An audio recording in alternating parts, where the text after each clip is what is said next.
Welcome everyone. Welcome to Forced Migration in the Arts. For today's session, we are focusing on comic books and graphic novels. Forced Migration in the Arts is a monthly online series that aims to create space for people with lived experience of forced migration, artists, academics, and activists to meet for conversation, to share ideas, and possibly also explore ways of collaborating with one another. For the session that we are having right now, which is session 3, we've got 3 speakers. We've got Tess Hartland, who is a PhD researcher at the University of Manchester. We've also got Anna Juroff, a visual communication designer and comics author. And we've got Mariana, who is a research advisor in the Institute of Ethnology and Folklore Research in Zagreb. And we've got Suprana Sinha, who is a PhD student and graduate teaching assistant in the Department of English and Philosophy at Idaho University, Pocatello. So with that brief introduction from me, we go back to our speakers. If you could just let us know who you are, what you do, where you do it, and why you do it. Okay, hi everyone. As Amber said, I am a PhD student at the University of Manchester, and we have created a comic called Echoes of Displacement, and this is based upon the themes that arose during some life story interviews and co-production workshops with refugees and asylum seekers who are aged 50 or over. So we focused at kind of the mid to later life age group. Lindsay, who's on the call, collaborated with us, and he came along to workshops, which meant that we could kind of get a more accurate representation and understanding for the illustrations, which was great. And this kind of comic forms part of my PhD study, which explores the lived experiences of older refugees and asylum seekers in Greater Manchester, which is where I am at the moment. And we kind of decided to do a comic after talking to the charities that I was working with for the life story interviews. We felt there was a need to kind of communicate the kind of findings from the interviews beyond kind of the academic sphere, and it kind of having some tangible output also gave some ownership for the participants over the research, and it was much kind of more engaging than just another kind of academic paper. So that's why we created a comic, and there's a link to the comic, just a PDF on the chat, so hopefully people can kind of have a scroll through kind of as we're talking. Yeah, should I introduce myself in that case? Yes, please. Sure. So I'm Lindsay Pollock, and I'm an illustrator and a comic writer. I spent 7 years working on a book called Vanny, which told the story of a family struggling through the Sri Lankan Civil War. That was something that I did with a former UN operative who had been in Sri Lanka at the time that the war sort of escalated. And the UN were ordered to evacuate, which my colleague strongly objected to, because the UN were a bulwark against what would then happen. He quit the UN the day after he was ordered to leave, and then became a big advocate for the Sri Lankans, who were rather forgotten by the international community. And he struck on the idea of writing a comic as a way of reaching audiences who otherwise wouldn't have been aware of the plight of the Sri Lankans. From that comic, or during the process of making it, we began together an organization called PositiveNegatives, which now has grown into a sort of a very successful organization that produces, we started with comics but now produces animations and other kinds of media, where the organization PositiveNegatives collaborates with NGOs or with charities and produces media which gives voice to people who otherwise are unheard. And the advantage of working with comics, we discovered, was that you can anonymize people and anonymize the stories that they're telling, which is particularly crucial where people have suffered repression, sometimes torture, and where they maybe have escaped themselves to safe third countries, but have family or people who are important to them still trapped back where they came from. And so often people would be very fearful about sharing their stories, but through the medium of comics, you can change the faces, you can change the names, but you can tell exactly the story which happened to them, which is the approach that we took with Vanny. It was a fictional story, but everything within it, everything that happened, was based precisely on what we had been told in first-hand accounts in our research. And so that model carried over into PositiveNegatives, and I've ended up doing a series of comics in that context. And I think I've forgotten, Tess, it must have been a PositiveNegatives thing which caught your attention and brought you to contact me, I think. Yeah. And so that was an absolute delight that Tess got in touch with me with her fascinating research, and yeah, it was a great privilege working on that. We'll elaborate further, but that was the context for me working with Tess. I'm Anne Jurov.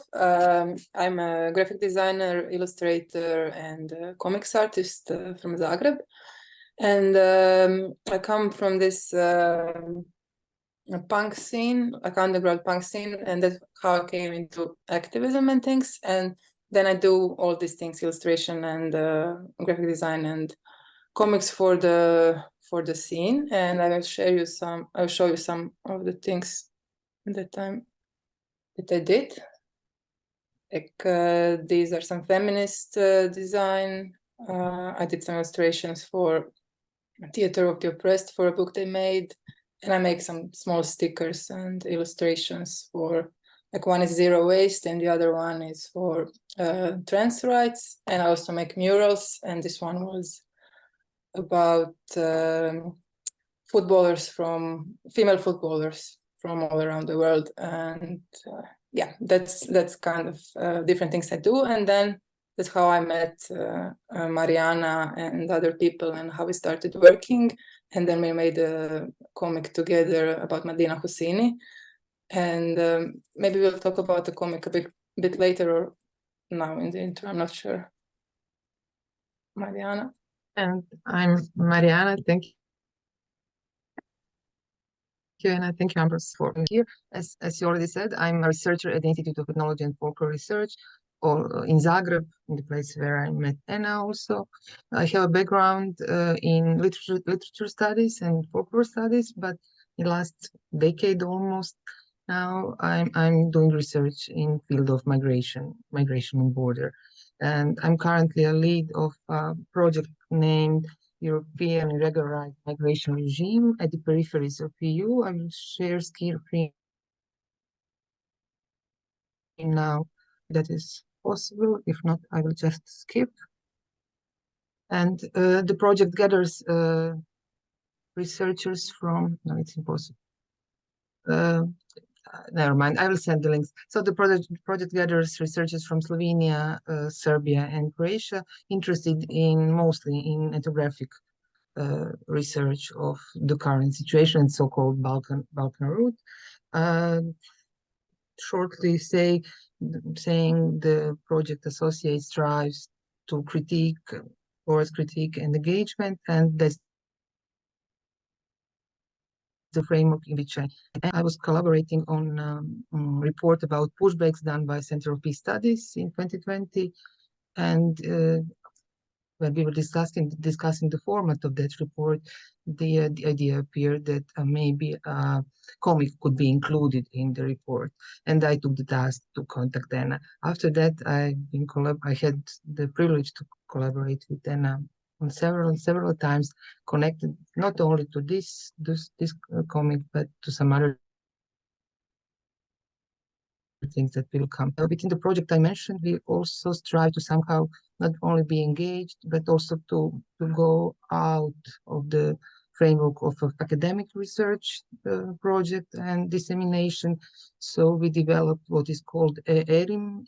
It's an online keyword platform, and I will share the link of it, where many of entries, many keywords are in fact very visual, or they strive to be visual. That's from my side. Okay, hello everyone. Can you hear me, everyone? Yeah. So I'm Suparna. I'm a PhD student at Idaho State University. I'm currently in my 3rd semester, and my areas of interest are eco-criticism, cartoon studies, feminist studies, and like more, if you get to be more specific, it's ecofeminism. And I always had this penchant for doing something for the marginalized, and that has what has brought me here, because I could get my some professors who are quite like share my areas of interest. So I would want to do something. Maybe after my PhD, I would want to join a research organization where I could do something for the marginalized. I actually have presented a lot of papers, and the for cartoon studies, the penchant for cartoon studies came about when I did this course under my professor, who was a fantastic teacher. And I got really interested about the books which he had referred to us. And one of them was the one which I'll be talking about today. It's about the Dene tribe of Canada. And because most of the books there were about the marginalized, and the entire, the perspective of comic books changed after I joined that course. So I'm quite early on into this research, but I have already presented a paper at a conference, at the Western Literature Conference, on cartoon studies. So I would want to do more and more. And thank you for giving me this opportunity so that I can learn a lot from you people also. And yeah, so that's from me. And like, I'll talk about it later. Thank you. Thank you for those introductory remarks. So maybe before we talk about comic books, we talk about migration, and we talk about forced migration and refugee issues. Starting the way we started with Tess, and then Lindsay, Anna, Mariana, and Suparna. What is happening where you are around forced migration and refugee issues? And also, why do you think it's happening like that? Firstly, I apologize because my dog is barking in the background, so just shout if she's too loud.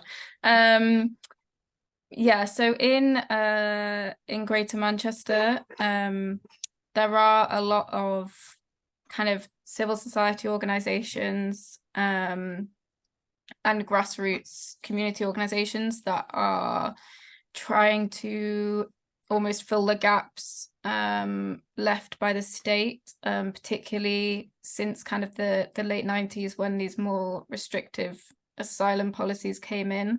Kind of, we talk a lot about the hostile environment in the UK, and that has led to a lot of poverty and inequality and community tensions across the whole of the UK, not just in Manchester.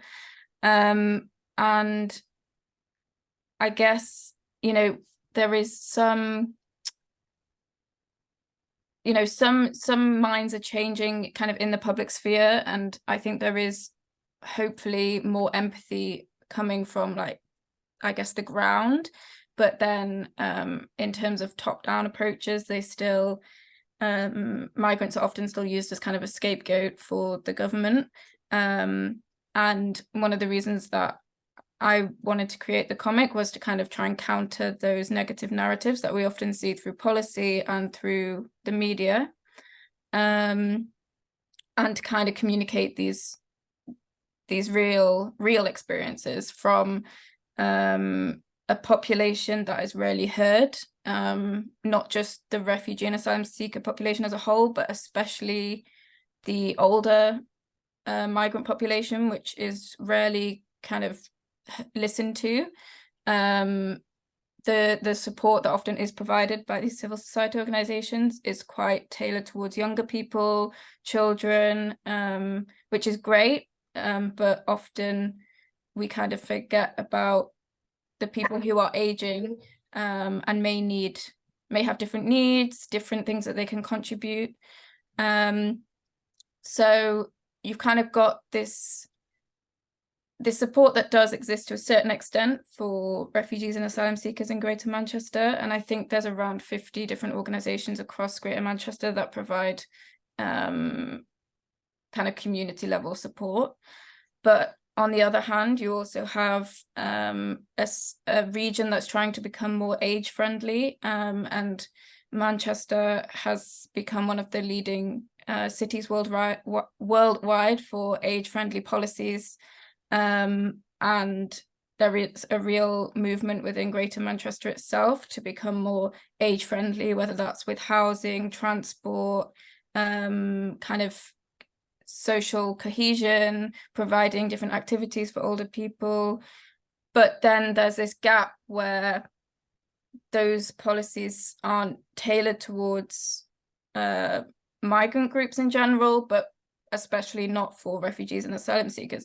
So you've almost got these two sides that are starting to provide, they're trying to provide support, but then there's a population that kind of falls through the gap, and that's the population that is growing older but with a lived experience of being an asylum seeker or being a refugee. And on top of that, you have this negative discourse as well, which I'm sure you're all aware of already. So yeah, I guess that's kind of in a nutshell the kind of situation in Greater Manchester. And I think anything that we can do to kind of humanize the experiences and provide some form of empathy, and just make people aware, because often, it's you look on the news and it's all like negative headlines about people scrounging for benefits, and then they're illegal or things like this, which are untrue. So it's, with the comic, I guess it's trying to make a small contribution to the like counter argument, I suppose. And I mean, I can talk more about the kind of process of creating the comic in a bit, but yeah, that's the situation. I think that's interesting what you say about the sort of the perception of asylum seekers is obviously profoundly negative, and that is contrived by the media and the politicians in collusion with certain narratives, certain images, certain phraseology. You picked up there on this idea of illegal migration, which obviously we know that there is no such thing as an illegal asylum seeker. Really, it's not illegal under international law to arrive here by irregular means. I know that they're sort of trying to create this as an illegal thing, but it's simply not. It never has been. But that doesn't stop the rhetoric from being almost the exclusive way that people are referred to. But also asylum seekers are conceived of as being almost exclusively young men. And I was really interested when Tess came to me with this project, which is about this group of people who are almost invisible, but who obviously still experience all of the kind of the negativity and the backlash on the basis of how asylum seekers are conceived. But, you know, most obviously, I guess, just in the way that all of the sort of necessities for being an asylum seeker and joining in with the society that they've come to have been sort of stripped away. And so, you know, this is a lot of this sort of rhetorically, politically is based on this conception of asylum seekers being scary young men, but that also then blows back on these older people who, you know, really just have so few resources and access to so little representation. And so for me, it was wonderful going and meeting the group that Tess has been working with in particular, and you know, discovering, and you know, just lovely, warm people who couldn't be more different from the way that we're encouraged to think of asylum seekers. And so, you know, with the comic, just trying to channel the reality of the sort of the personality of the people that I met in that context was something that was quite important to me, because, you know, that warmth and that decency is just never really or is so rarely seen in any kind of media about asylum seeking. So yeah, that was really fascinating. Well, I'm sure we'll come back to more, but that was my perspective on it initially. So for me in Zagreb is on the Balkan route, and there are lots of people on the move going through it, but you can live in Zagreb and not be aware of it. And that's the thing that was interesting to me, making their stories visible through comics. But I'm not really I'm not an academic or researcher or anything, so maybe Mariana can tell more about the situation in Zagreb, and then I will talk about the comic that I made. Well, thank you. Yes, as Sena said, the situation in Zagreb can be compared to other cities. I think there's a lot of talk in media about migration, but you can live without migration completely normally. As only Tess, Lindsay, and colleagues from the previous session, I can just say that instead of European migration regime, we could speak about global North migration regime or something like that. So we see the same things being a main issue. One of them is polarization, mentioned here so many times, securitization, spectacularization. So these are the aspects connected to the migration that make migration sort of problem. I think in last session, some of the speakers addressed this issue, like, yes, I can say nothing but agree with that.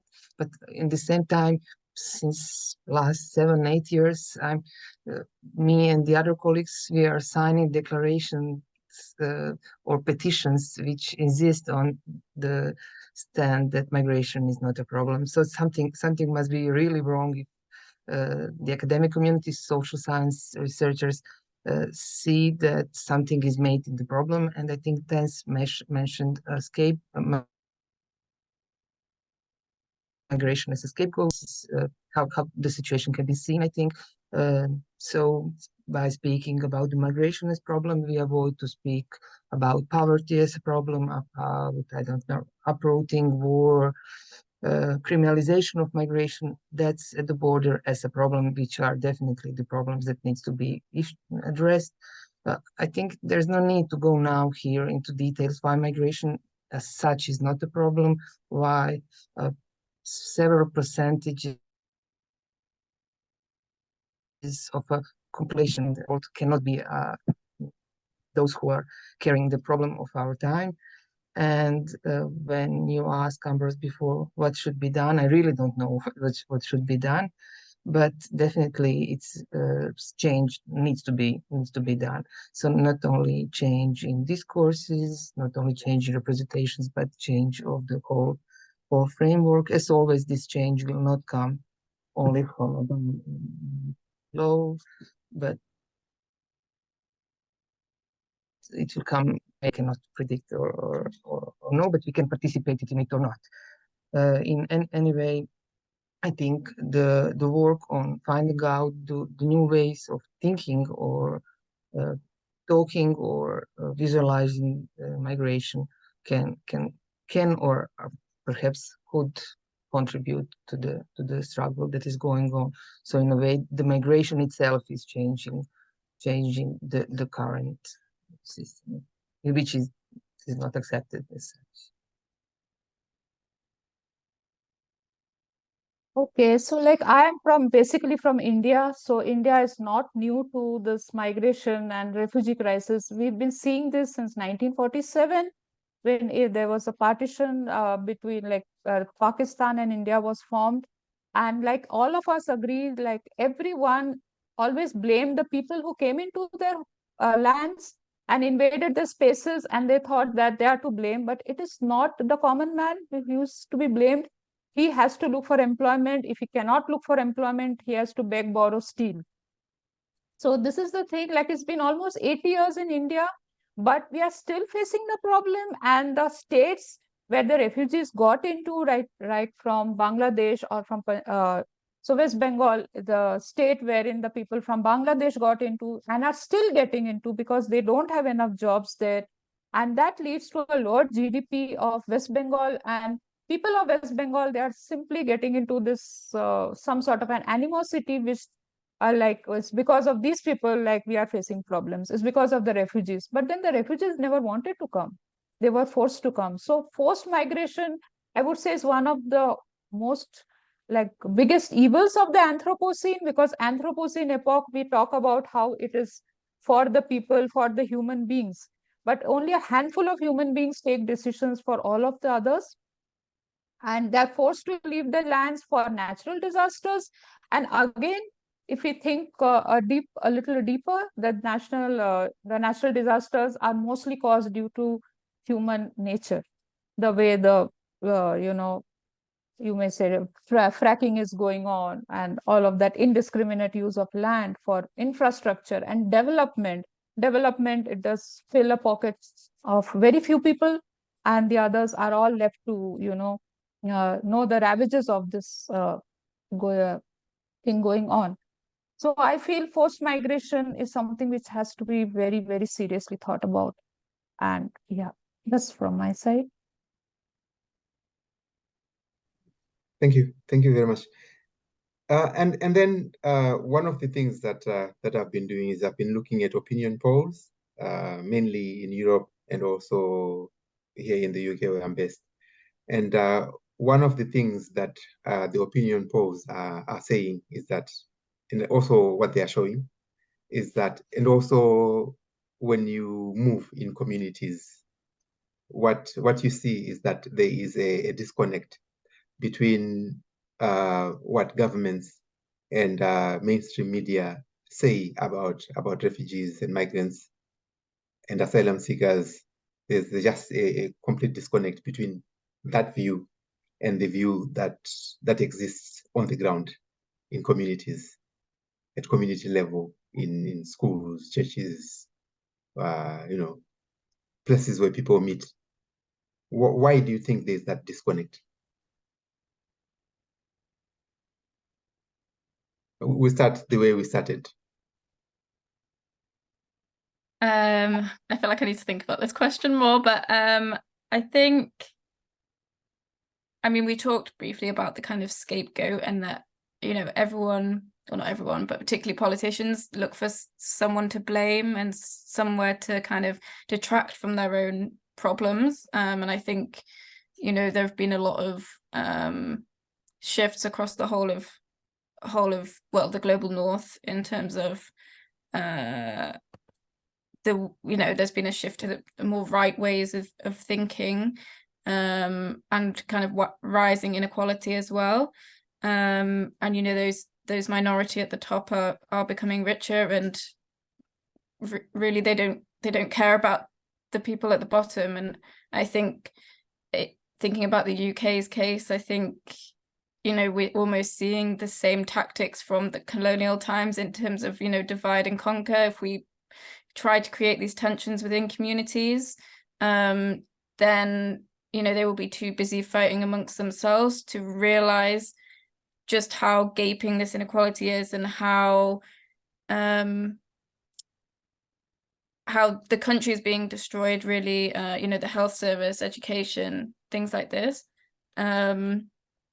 I also think that what was I going to say then? I think that with like globalization and the dependency of countries with each other, I think while of course we rely a lot upon each other as countries, but I think also as the movement of people has increased, I think that these problems, in terms of the way that migrants are perceived, kind of starts to, like Mariana said, it's across the whole global north. It's not just within countries. And in that way, the solution isn't just national, it's international. And I think we can see by the number of conflicts that are ongoing now in the world that, although we are a globalized world, nationalism still exists, and countries want to protect their resource and take from others. And this means it's very difficult to come to a consensus.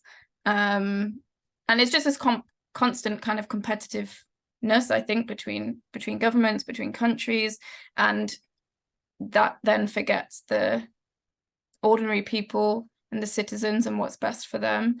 I think also, there are problems within the electoral systems and how people can vote, and how, the value of people's voices, and how they don't always come through to dominate the discourse. It's the people who have the loudest voices, even if it might just be one person, they're the ones who dominate. Especially when the media is all owned by the same person or anything like this. It's you end up in this kind of bubble that is so separate from the bubble of politicians and those who actually can make the change. I don't know if anything of what I just said made sense, because it was kind of a word vomit situation, but that's the first things that come to mind, but that's very on the spot. I think that all made perfect sense, Tess. I mean, I completely agree with you. I'm afraid, I'm sort of in some respects I'm very cynical about. Well, I'm certainly cynical about the political class and all of their responses to the migration crisis. I don't think that it is a crisis, or rather, if it's a crisis, it's one which has been somewhat deliberately inculcated for political ends. I think you can see so well the way in which politicians will trade off the kinds of community tensions that result when asylum seekers are placed, particularly in the UK at the moment. There's a big issue around asylum seekers being kept in hotels in poor areas, where there aren't the sort of the resources necessary to sustain them in terms of healthcare, schooling, everything else. But those asylum seekers are placed there at tremendous cost to the national purse in the first place. So ostensibly, one of the big objections to accepting migrants is that it costs us money, and we can't afford it. If you simply managed the situation better, there's no reason that it would be so costly. But there's a political goal for them in creating these tensions and in driving asylum seekers into poorer areas. There's absolutely no reason why asylum seekers ought not to be housed in a much more even and fair spread across the country, including in rich places. But of course, in rich places, the rich people have sharp elbows and they won't accept that. And so instead, the asylum seekers end up clustered in poorer areas, and the inevitable result is these kinds of terrible kinds of tensions that come up. Now, I think the good side of it is that I don't think that inter-community tensions are, a sort of a necessary part of human culture at all. I think that all of these problems really are a contrivance of the press and the governments because it suits them, it suits their ends. Poor migrants are the natural allies of poor people in this country or anywhere else who might be fighting for better rights at work, better paying conditions, things like this. But in the same way that sort of undermining the cohesion of left-wing groups, unions, things of that nature, migrants are another useful wedge, sort of that they could be natural allies, they could be part of a coalition that has some political power. But if we're at odds, that all falls apart and in fact becomes a boon to the right-wing government that that has its own agenda. And it's very dispiriting because these are the same kinds of arguments and the same kinds of dynamics that we've seen throughout my life, and no doubt for countless years going back.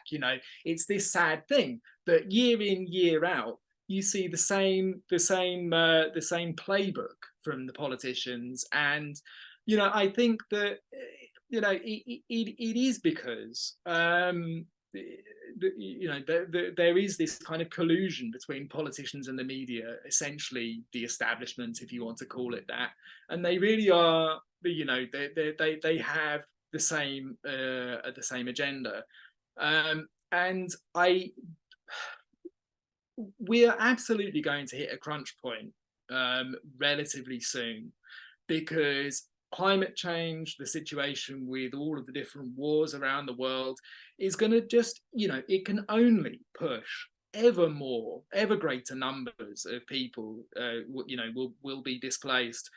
And so there has to be some kind of a reckoning. You're going to meet the immovable object at some point. And the question is going to be whether we discover our decency as nations and we cooperate to provide a decent outcome for those people who are being forced to move around, or whether we tip over into something which I think is extremely dark. And I think there is this effort to sort of, to normalize the dehumanizing of migrants. And the fact that all of us, one way or another, are here because we've been doing these kinds of comics which are trying to sort of give a voice to the voiceless and whatever else, is indicative of the fact that mainstream media is absolutely hopeless on this stuff. We've all, one way or another, decided that we have to produce something of our own, which exists entirely outside of mainstream discourse because it doesn't exist and it needs to.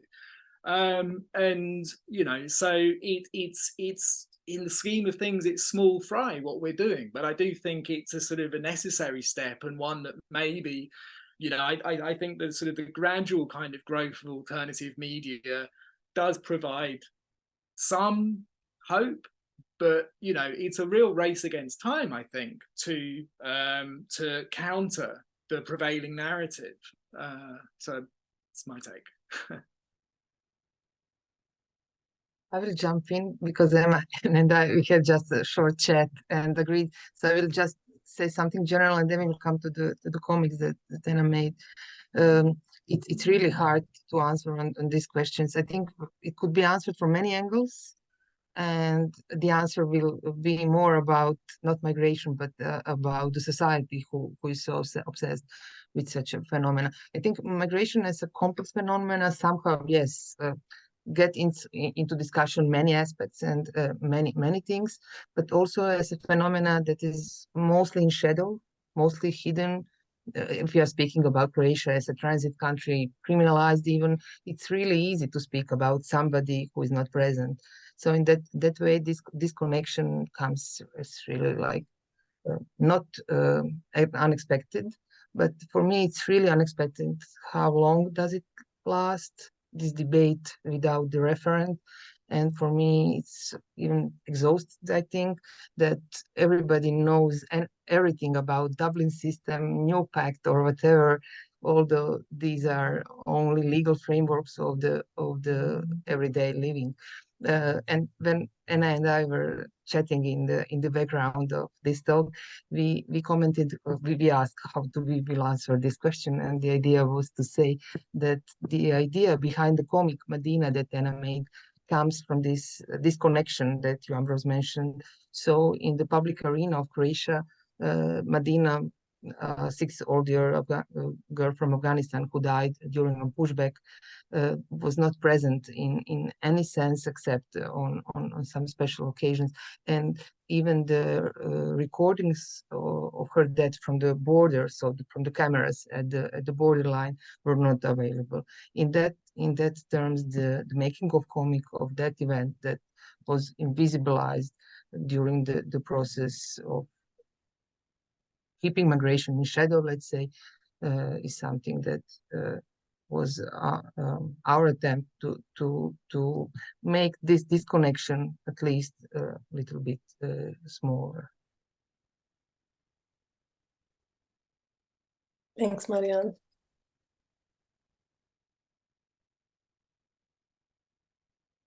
Yeah, like everybody says, like the disconnect is obviously due to media. So we can generally like blame the media, but then media has also come a long way. It was first not interactive. If we had just the radio or television where we would just blankly look at the screen and just listen to anyone, whatever he has to say, his 2 pennies worth or an expert, whoever he is, we would just love to listen and we don't answer back. We couldn't ask questions. But now media has become quite interactive because of the newspapers and their websites, wherein you can also put in your opinions. We have all our chat groups. But what happens is we live in this, what in popular studies is called echo chambers. So these echo chambers, we just like to listen and we just like to share those posts which we like, we agree with. We are not ready to take in any other type of alternate information, and that disturbs us. And that takes up some of our time, and we are living apparently very busy lives. So after we come back, we just get to see the post which we like to. And this is the reason why like such crises like the forced migration or many others are still unaddressed, because we as common people, we are the masses after all, we are the majority, but we just don't like to listen to another viewpoint. We get very disturbed, and we stop listening, we stop sharing, and we immediately retort. Like people say, we don't listen to pay attention, we just listen to reply. So that's again one of the reasons why even interactive media very sadly is not working. So, and that, like, I completely agree with Lindsay, like that's the reason we are here. Like, why not get into this realm of comic books? Because comic books are attractive because they have images, and these images always catch anybody's attention. That's the reason advertisements have so many pictures, billboards have so many pictures. So if we can get into this discipline of creating more and more books with pictures and whatever the text which has to be told to people, and we can make more comic books. Like I've come across a paper wherein we talk about the future of post-colonial studies is also through comic books. So there are comic book writers who are addressing issues of post-colonialism. So I think this is the one way which we can try to make some change as comic book authors or readers or people researching on cartoon studies. It's a very potent way, and it's a fresh start. Like we can look forward to this, because social media again is coming into some sort of a dead end because of these echo chambers, I feel. Yeah, thank you. Thank you. I don't know, did you want to say anything, Anna? Okay, so we go and look at comics, the comic books themselves. maybe we look at from using your comic books as examples, maybe we talk about what comic books can do, what they can do to or around discourses on forced migration, refugee issues, and also why you think they're important. Who wants to start? Oh, I can start if you'd like. So first I'll talk a little bit about kind of who took part in the interviews and workshops, just because it kind of demonstrates the diversity of experiences that we kind of tried to gather in this kind of collective story. So I interviewed 20 people who are age 50 and over, who identify themselves as refugees or asylum seekers. Of course, I didn't, check their protection status or anything, so it was open to anyone who considered themselves in that category. And some of those people then chose to take part in one of 2 co-production workshops, which kind of were used to develop the comic, right from the kind of prioritization of themes that had come up in the interviews. And then in the second workshop, we had more concrete kind of storyline ideas and sketches to kind of ensure that those were representative and what the participants had thought of in their head as they were describing their experience. So these people came from 8 different countries, from across Asia, Africa, and the Middle East. And they had lived in Greater Manchester from between 3 and 21 years.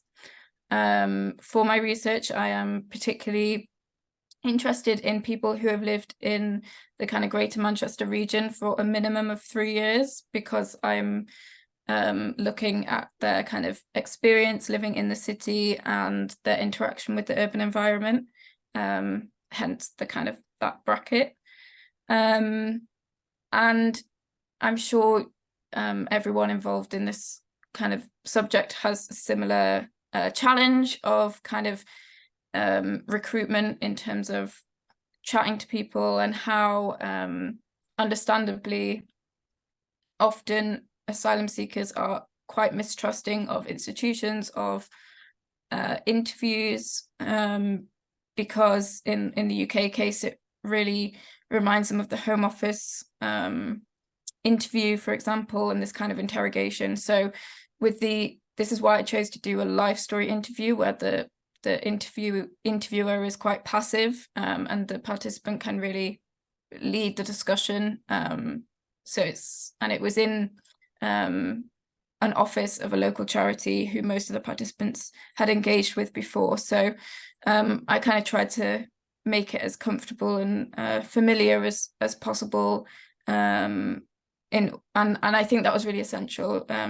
That paired with, I volunteered for a long time with a couple of the charities before beginning the fieldwork. So I was kind of a familiar face, I guess, and had a good understanding of the community context by the time I started talking to people more formally. And yeah, I have to thank these 3 charities that I've been working with in Manchester, because without them, there's no way that I could have kind of been accepted and welcomed into the community. So from the interviews, the kind of themes that came up were about kind of housing, healthcare, religion, feelings of isolation, discrimination, language barriers, and of course the bigger kind of subject of immigration policy and how that has affected them. And in the workshops, the participants really brought attention to like this most pivotal moment in their life as someone seeking sanctuary, which is the UK Home Office decision on an asylum application. And they talked a lot about how their future lives are dictated by this decision, of which they have no agency. And I think they talked a lot around the emotions, the practicalities, the kind of encounters that they had during this experience, and really built it really almost revealed this story to us of, when someone arrives in Manchester to when they receive that letter from the Home Office, and what happens beyond that point is almost a mystery, and it's very anxiety inducing. And I think especially for those in mid to later life, the inability to rebuild that life that they've lost, including family, secure housing, steady employment, and any autonomy over their daily lives is even more evident. This kind of, a couple of people referenced this kind of waste of their life, and it was just on hold until they have settlement status in the UK, which is really quite tragic. And on a more positive note, there are ways that they resist this kind of feeling of hopelessness and helplessness. A lot of people really get stuck into activities put on by local charities, whether they're social events, whether they're singing, dancing, even if in the UK asylum seekers normally aren't allowed to work, so even if they're feeling like they can't contribute, a lot of them seek out volunteering opportunities. There were a lot of unexpected positives, I guess, in the way that they were trying their hardest to find those positives that existed in Manchester, regardless of this kind of overwhelming feeling of uncertainty and insecurity. So in the comic itself, we try to kind of present these challenges, these nuances of living in Manchester as an older person who is seeking sanctuary or who has sought sanctuary. And of course, the great thing with comics is that you can do that visually as well as in text. So for example, we show the language barriers by having this upside down text in the first couple of pages, and I think often when the reader is looking at that, they're like, oh no, the text is upside down, as if it's a mistake. And that confusion, that's what we wanted to get at. You wanted to make the reader feel at least a hint of what someone might feel, who's going through that confusion and that, yeah.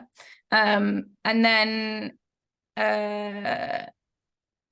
we also have some direct quotes from the interviews and some relevant facts about the asylum process kind of scattered throughout the comic as well. And I think it really helped ground the comic in reality. This story isn't made up.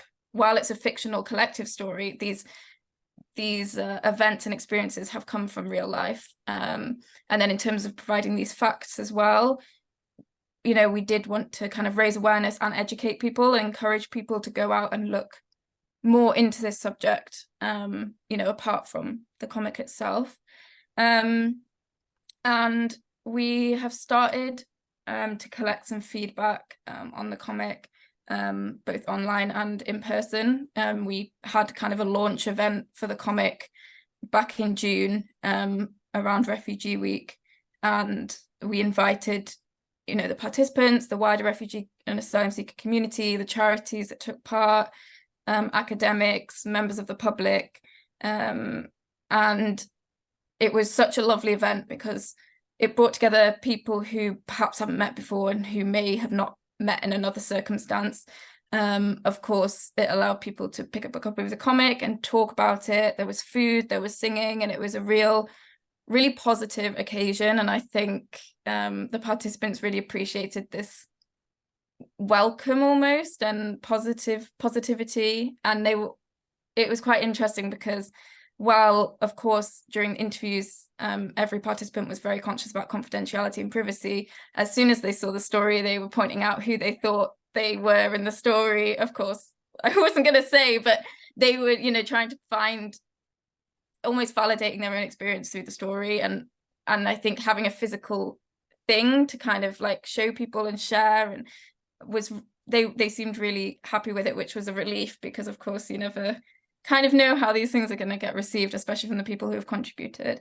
And yeah, so while the people with a lived experience really did feel represented and heard, we also had some feedback from members of the general public who perhaps haven't engaged in the subject before. And I think there was quite a lot of surprise about what it is actually like. And it took me by surprise, because I think when you're in the project, like, of course, we are all interested and passionate about this subject, and we forget that we know a lot more than the average person about the asylum process, about refugees, and about the daily life. So it kind of reminded me of the importance of creating things like this that move beyond the academic sphere, and also that people generally, they do feel empathy and do want to help when they are given the information to be able to do that, and when they are given a more informed when they are more informed. So yeah, it was generally really great. Have I answered the question in the process? I can't remember what the question even was.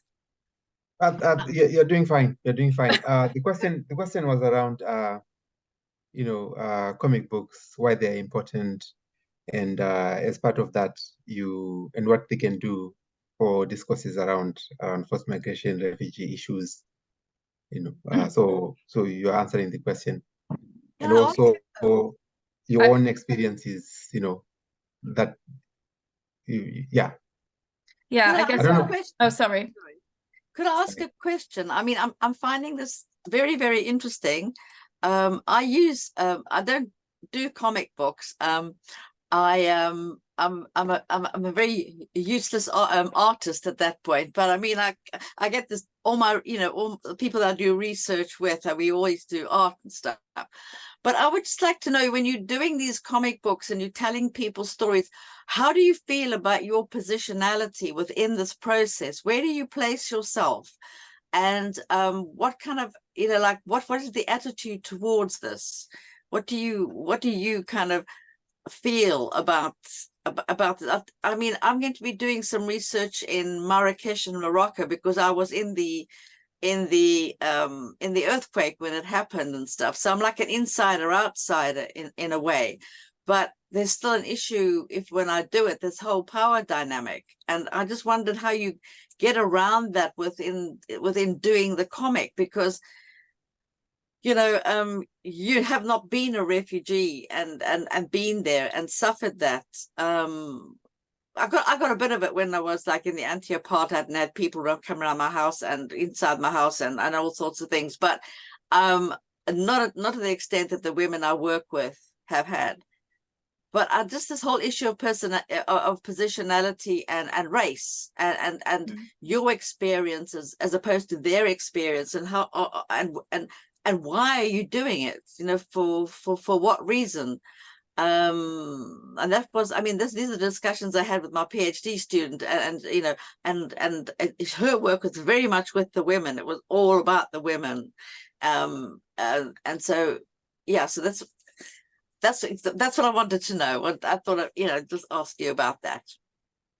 Yeah, it's really interesting because Lindsay and I talked a lot about this. I mean, I'd thought about it previously, but especially when we met and sort of started on this project, it did feel quite, and it still does feel uncomfortable at times. And I often ask myself, am I the right person to be doing this? And I think it's really hard because on the one hand, of course, in an ideal world, like, I would love the opportunity that I've had to go to someone who has had the lived experience and who can really fully, have an understanding of the experience. But then on the other hand, I also feel like maybe I can use, my education and where I've come from to support this community as well. And when when I first started looking for an illustrator to collaborate with, you know, I would have loved to have worked with someone who was a participant in the interviews, but I'm within the scope of a PhD, that wasn't possible, you know, to have the time and resource to do that. And I also, you know, the reason that I'm trying to use methods that are both collaborative, creative, and really forefront those experiences, you know, that's trying to somehow negate some of that. But of course, I acknowledge that I am who I am, and I can't change that. And of course, there are going to be some biases that I have because I haven't had that lived experience. But equally, I kind of come to the conclusion that then that's not a reason not to engage with these issues either. And, you know, for many years, I have volunteered with different refugee organizations in different parts of the world. And I think, you know, as much as I can, I'm really trying to build a picture in my head of what the experience is, while of course knowing that I can never understand it because I haven't been through that myself. But it is something that is really, really tricky. And I sometimes, especially, you know, when the PhD is in a difficult place, and, you know, I sometimes think, am I the right person to be doing this? But then I'm like, well, you know, that's not a reason not to do it, if that makes sense. But I completely understand what you're saying, because it's yeah, it's constant kind of turmoil in my head. But as much as I can, I'm involving the refugee community, and I hope that they feel like I am representing them in the way that they want to be represented, and that I in some way am giving something small back to that community and the local refugees and asylum seekers in Manchester. But yeah, I mean, it's something that is really hard to grapple with, and I think especially in the short time frame of, you know, a 3-year PhD, you are quite limited, especially when you're facing the university ethics, and, you know, there's so much more than just me as well, which is also a challenge. Yeah. And I think that's why you sort of are seeking the feedback right now and everything else. You know, it is this consciousness around the job that you're doing, and sort of checking in and trying to maintain that connection with the people whose stories you're actually telling. When I began the book about Sri Lanka, I had very, very similar concerns, and lots of very similar conversations with my collaborator Ben. And the sort of what we ultimately came down to in that was that you know, sadly, I mean, sort of, you know, just being an artist these days, in the kind of straitened economic times that we live in, being an artist in general now has become a privilege of people who are middle class, who have some level of independent wealth, because there's so little money put into the arts and making the production of art accessible to anyone, let alone people who are fully marginalized, like asylum seekers and whatever else. And so we ultimately sort of we agreed that the best would be if Sri Lankan were able to do this project themselves. But that wasn't on the cards. And so, well, we said, well, in that circumstance, despite our identity as white English men, we were coming to it in good faith, and it was something that we could do that otherwise wouldn't happen. But we wanted to implicitly acknowledge that in the book. So, in fact, in that book, the very last scene of the thing is me and Ben, these two white guys, turning up and asking the character that you followed through the book to tell their story, and just really highlighting, making very clear our presence, the context of the storytelling, and just being very, very clear that the whole way that this had come, and making the reader aware that there is a greater depth that they could get to that they have not actually encountered a first-hand voice, and actually there is a greater depth that they could go to if they're interested, you know. So I think being very open about the context in which you're doing things is important. In terms of the power dynamic, that's also a really interesting one. When we were doing the interviews, when Tess and I were doing the interviews with these older migrants, Tess's pre-existing relationship with these organizations and some of the contributors was really crucial, because she had rightly gained their trust over a period of time by showing her good faith in all of her dealings with these folks.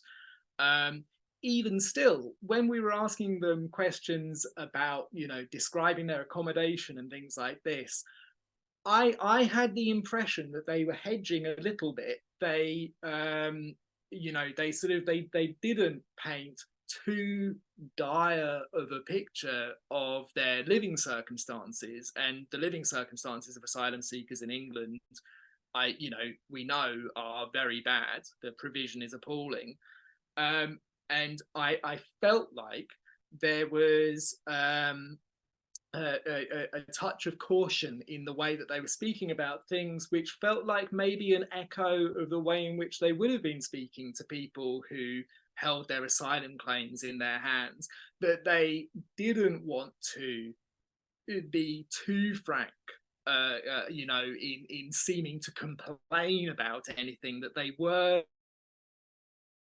kind of not being too kind of assertive about the situation that they were in. I sort of that was an impression that I had, and I think it was borne out later on when we brought them some sketches and showed them sketches that we had done based on what they had said.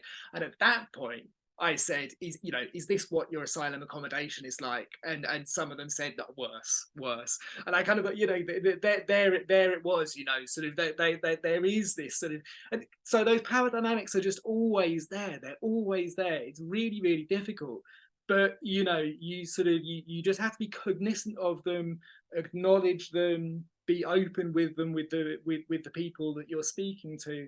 And with PositiveNegatives, my last word on this, with PositiveNegatives, I'm really delighted that as that organization grew and had a sort of a stable foundation for doing work going forwards, it switched over from employing you know, the most convenient or accessible sort of English illustrators and contributors, and now makes an absolute point of employing artists who are from the community or the country.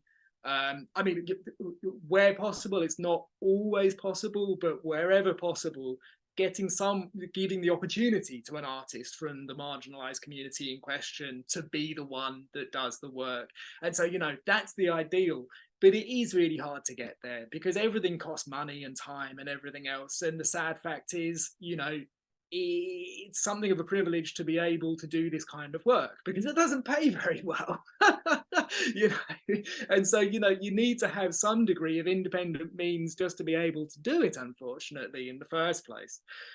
So yeah, but it's a constant question. I think just speaking openly about it, both to your audience and to the people whose stories you're trying to tell, having these conversations with them does quite a lot to mitigate those kinds of issues, I think.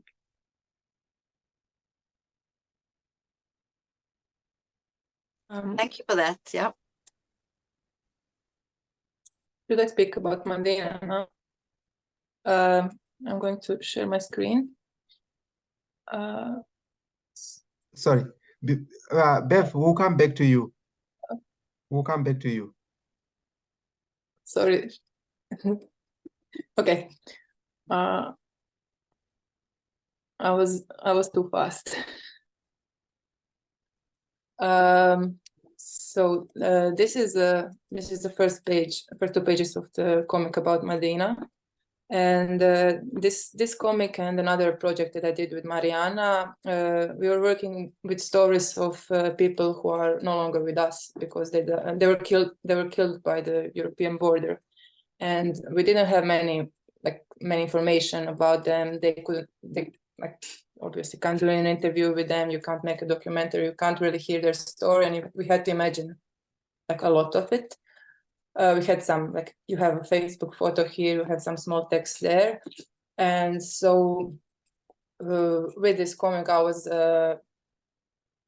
trying to imagine it, but I was also imagining my own childhood and the war that was happening here then, and using that emotion to tell Madina's story, because she was also 6. She was 6 when she died, and I was 6 when the war was going on here.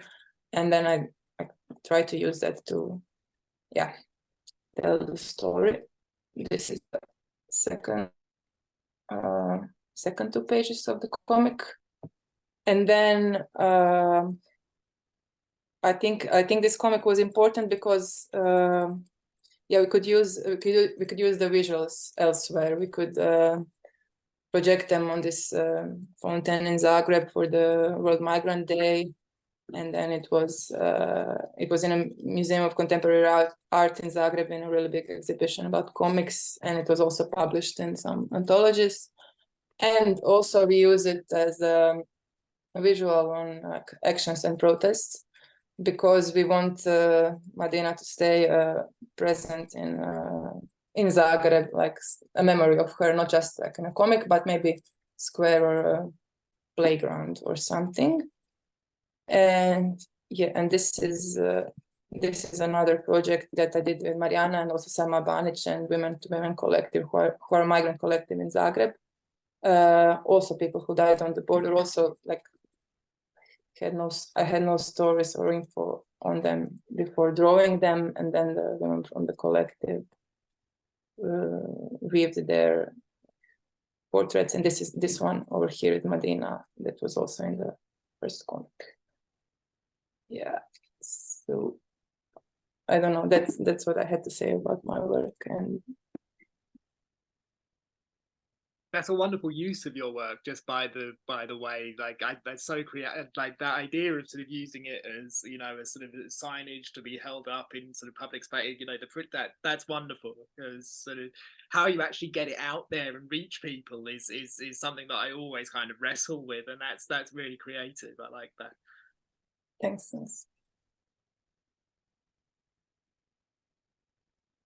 How about you, Marianne? What can comic books do? What do they do around discourses on refugee issues, forced migration, so on?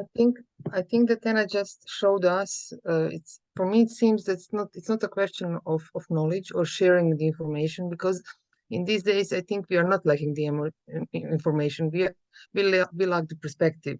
And if you get the picture of the first Madina, play the first side of the comic of Madina, maybe Anna, you can share it. You will see the first scene is the scene of a child being within the family, taking a milk from her mother, having a backpack on her backs.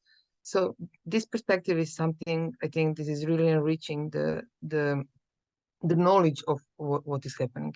In that terms, I think, yes, that comics, graphic novels, art can offer, because they historically do that, can offer us not better tools, but more space for exploring how to deal with these complex and tragic issues, both. So from my perspective, I think that perspective is something that is very, very important. And as a researcher, I'm grateful that I have the opportunity to go out from this rigid and very fixed forms that we are forced to produce, and which are also very exploitative and very leaning towards appropriation, etc. So they are not clean at all. They are not neutral, but they somehow take away the language from us, the language that we need in some instances, of course. Thank you. And how about you, Supan? Yes, I would want to share my screen. So I am actually looking at, just a moment.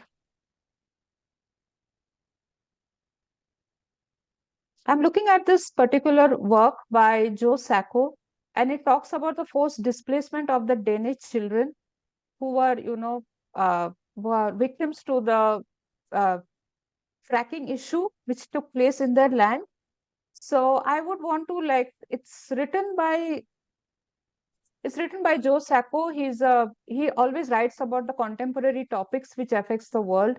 He tries to bring out the pain, suffering through his explosive drawings and his tropes which he uses in his comic books.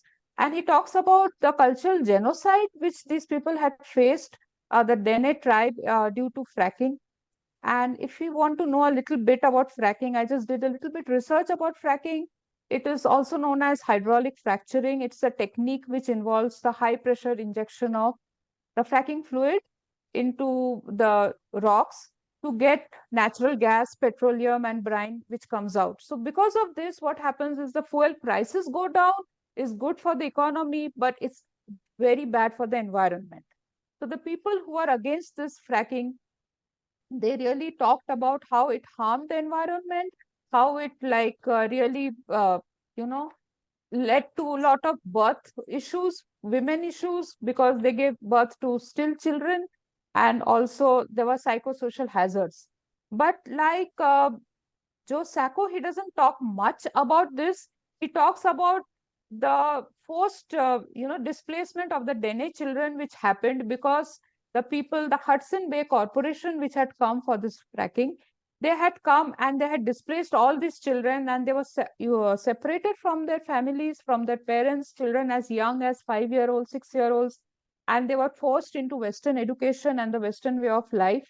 And they had gone into residential schools. Their heads were the hair was shaved off, and the aim was to just take out the Indianness out of them so that they forget their languages, they forget their culture, they forget what it means to be a Dene. So what happened was, like you can see, these are some of the pages in his book. They had faced a lot of agony, and then they were given the scare of damnation. Like, if you don't listen to us, you will go and burn in hell.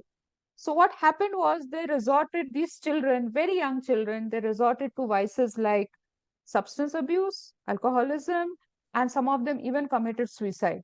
So this whole thing carried on until the 1990s. And the fracking, if you come back to fracking, it was less of a change of infrastructure. It was more of a change of the entire space of the Dene community. Because what happened was, there was a kind of internal war in which the societal, linguistic, and familial bonds were broken. When the children came back, they could no longer communicate with their families. They wanted to run, but where would they run? They didn't even want to go back to their schools. And what happened was, they lost their hunting skills, they lost their self-confidence, and they lost that teamwork spirit, which was the pride of the Dene community. They always did everything in a team. And the love of the land, like the Dene tribes believe, the land owns us, we don't own the land. So if the land wants, it will keep us, if not, we'll be out of this.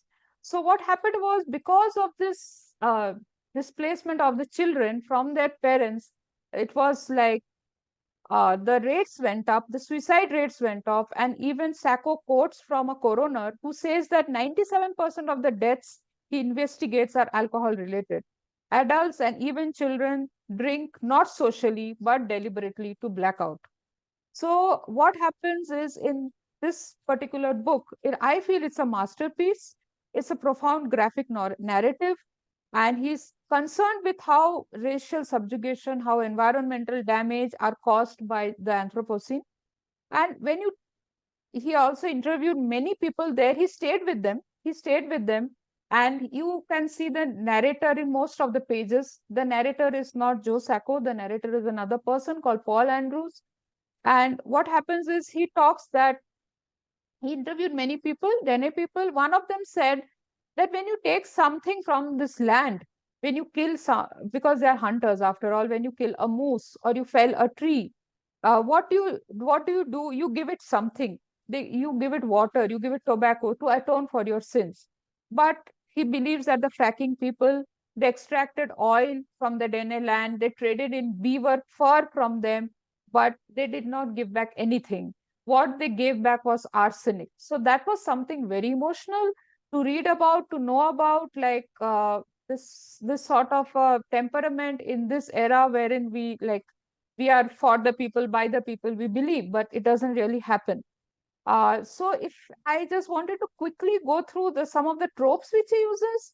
So what he used was, he shows the fast-paced tribe of the fast-paced lifestyle of the Dene tribe in the left, which happened after the fracking thing came. There was a lot of busyness in their community. And if you see the right, this was the pre-industrial, and he also actually closes it with a very positive note. He says that there were many people who got the good things out of the Western education, and they came back, they were all sane, and they were not in this suicidal thing. So they came back and they wanted to uplift others, and then they wanted to get back that sense of community, and all of the whatever the Dene community had, this individualistic experiences. So they came back. The people who went for this Western education, even them, some of them had something very nice to share, and they also did something for the community. The narrator, like you can see, Paul Andrews, he also had a Western education, so he's also the narrator. And after that, like coming back to the tropes used, the right side shows the pre-industrial time, wherein there's very less, thought bubbles or word bubbles or whatever, and there are very less of pictures, and it just shows a very, timelessness, a very peaceful, like we can all find out from this part of the picture, it is a very peaceful sort of environment. And the left side with so many thought bubbles, very asymmetric panels, which shows a lot of frenzy and the frenetic pace of the Dene tribes after fracking.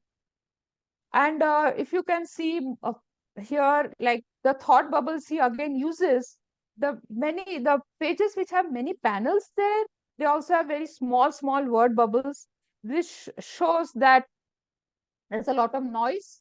Many word bubbles means many people speaking. There's a lot of noise. There's a lot of negativity. There's a lot of confusion. And he writes this keeping the reader in view. I can also, like, I just wanted to share this. I always feel that he has the reader in mind and not his own portraying of his artistic skills. Because what happens is human mind is trained to see any continuous image as a single moment. So if there's just one thought bubble, we'll just look at that thought bubble and you'll turn the page. So he divides this thought bubble into many small thought bubbles or word bubbles. So word balloons are used. There are a lot of faces and figures, and you can see that not one face matches with the other. So he has given the sense of individuality to every common person of the Dene tribe. And he gives these small word balloons. We take time to observe every figure. We read every word balloon. And he uses a lot of word balloons wherein he wants to address the raging issues of forced displacement, schooling, westernization. And he wants his readers to halt at these word balloons and sometimes, read. Even you can see, I don't know if you can see it, every word balloon has just one word, Dene. So even this single word, Dene, the name of that tribe, is reinforcing in the minds of the readers about the whatever things they are facing because of this whole community. So this name, this Dene tribe, you'll never be able to forget after you have finished reading the book. So I would like to say that he, after all, finishes with a positive note, and that's all I want to talk about in this book. He has many other books, like we can have another discussion about this maybe in the future. But this book, yeah, this is all I wanted to say. Thank you. Thank you. Thank you very much. Thank you. And then we come back to you, Bev. You asked the question. Yeah. How would you answer your own question? Well, that is a very difficult question for me to answer. Hang on a minute. Let me just do this one. Yeah. Let me just, yeah. When I work with women's groups, because I mainly work with women's groups, I give them the power to take whatever it is forward. So whatever we do, they do. So when we work with women who have suffered domestic violence or harm in any way, there is the issue that I come from a family where there was domestic violence. So I'm aware of what was happening in that family. But I don't enforce what happened to me on them. So they take those stories, their stories, and then we work with it in a particular way. So we develop a story. They write everything, scripts, etc. You know, they put it, I show them how to do that. It takes some time. Some of them, you know, have difficulties, etc. And we work on this way, and then I teach them how to make a film, and then they do the filming, and then they act in it. They do everything. They edit it, they direct it, they do the props, they do everything, and it's theirs. So when we presented it at the film and at Cambridge Arts Theatre, they did it, not me. They did it. They also ran the workshops with their audience. They did workshops and everything, but they did it, not me. It wasn't me. It's them. It's their work. It's what they do.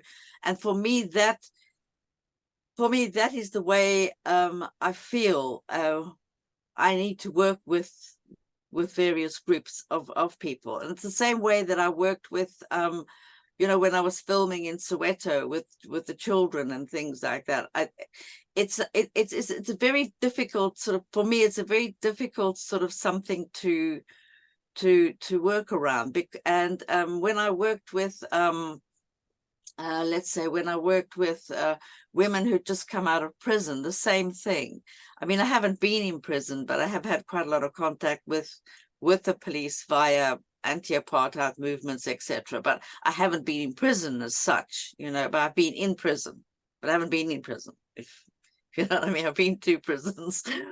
But yeah, so it's like working with them and but giving them the power over the work that they produce.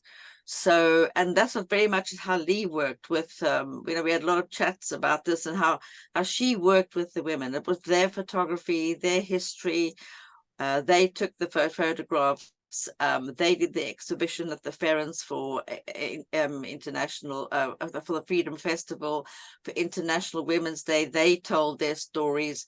It does take time, and it's a different way of working. But I think that is the way, for me. I have to work with people. When I work with them, it's them, it's their work, it's not my work. I'm just in the background, providing the skills and the tools for them to do the work. So like when I'm going to be working with the women and the experiences of the earthquake, etc., because we need to look at more gender sensitive issues, they will do it, not me. And I'm so interested now about these comics, and I'm thinking that this is what we need to do. We need to, yeah, it's I think it would be lovely for them to do, even if they're just tiny stories, you know, written in whichever, you know, whichever language they want to have it written in, but it's theirs. So the exhibition will be theirs. The toolkits and stuff that we develop will be theirs. So everything I do is not my name on it, it's their name on it.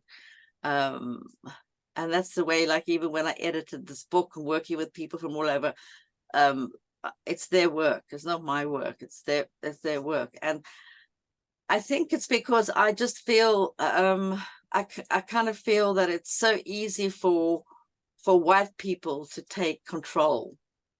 You know, we are very privileged, white people, and we kind of see things from a very privileged position, even though we think we're not seeing it from a privileged position.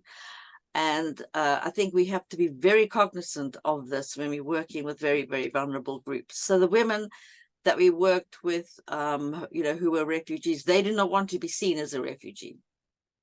I'm not a refugee. This is what I am. I'm a woman, and I'm resilient, and I'm successful. And you know, back home, I worked in the, you know, I was a nurse, I was a midwife, I was this, I was that, and this is how they see themselves. So, you know, this is how we should allow them to see themselves, not as we see them as victims of forced migration, and many of them have had terrible experiences, etc. But they themselves see them. I am a woman, I am strong, I am resilient, and this is what I do. And one of the women is doing, you know, she got a full full scholarship to do her PhD, and I work with her on various things. And she's the third or fourth a Palestinian in the Lebanon refugee camp, and she's basically stateless because she can't get a visa. But they don't, you know, they see themselves and as being strong, resilient women, and you know, and they will stand up for what they're. One of the women is very disabled, but still, you know, her community, she went and she, you know, for International Women's Day, she did the most amazing piece of work. And her daughter, who was watching, said, I didn't realize that this is what you went through. This is what you did. And this is where you are. And that's, and I think we need to acknowledge the strength of the people who come over, you know, forced migration, or who are in any sort of situation that we kind of think are marginalized, because we're very good at giving people labels. And then with those labels, we give them stereotypes, and we kind of give them roles, and they kind of adapt to those roles. And we need to be really careful. Yeah, I love working, you know, with groups of women. I've worked with groups of men as well. You know, men who just come out of prison, which was something else. But I prefer working with women's groups. Yeah, so I don't know if that makes sense, but you know, even if when I worked with FUBA, the Federated, you know, Union of Black Artists in South Africa, part of the Market Theatre, the same thing, you know, and with the young people who were you know, homeless in Hillbrow and stuff. It's you know, it's that we have to acknowledge where we are to enable them to be where they can be. That's what I think. I don't know if it makes sense, but you know, it's so easy for us to victimize and marginalize people in our heads, and then we carry that through unbeknowingly in the work that we do. And I think that we need to kind of look at how we do, you know, how we put ourselves in the vulnerable position and give them power. That makes sense. But I love this idea of the comics. I'm so excited, and I'm so pleased I came to listen to everything. And the work that you're all doing is amazing. And I just wish I could draw better. Just like so useless. I'm a marginalized artist. Thank you very much, Beth. Yeah. And then because we are almost out of time, we go back to our speakers. In all that you've said, is there anything that you want to add or emphasize? And also, you know, what are your hopes? And we end on that note, on the note of hope. Yeah, sorry. carry on. I guess I think sometimes it's hard to be hopeful, and I especially when you're hearing very difficult stories, and sometimes you can feel quite helpless and like, you know, what can I do to help, kind of. But I think I try to channel that into motivation, and I think even if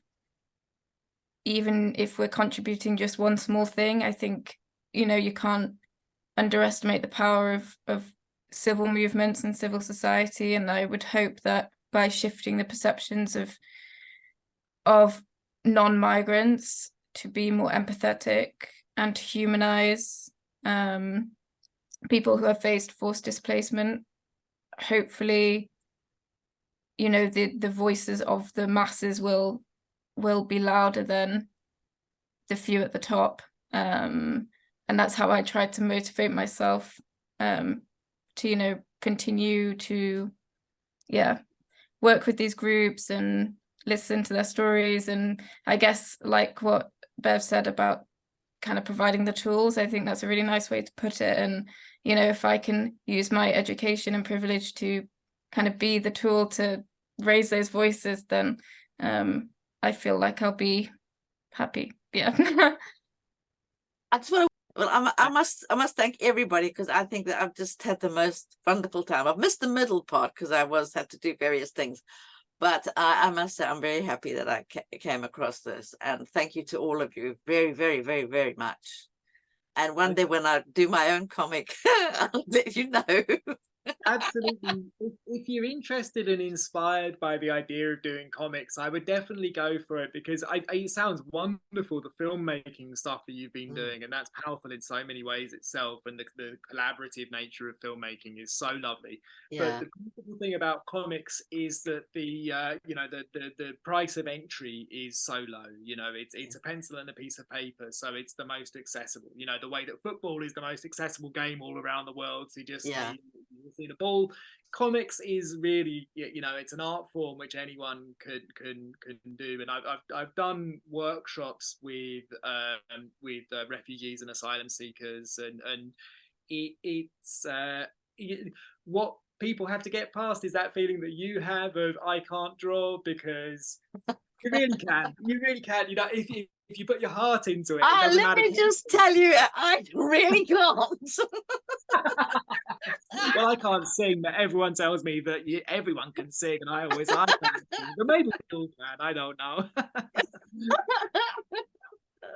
I'm going to do all my drawings upside down like somebody else did all their text upside down. Let's confuse the readers, confuse them.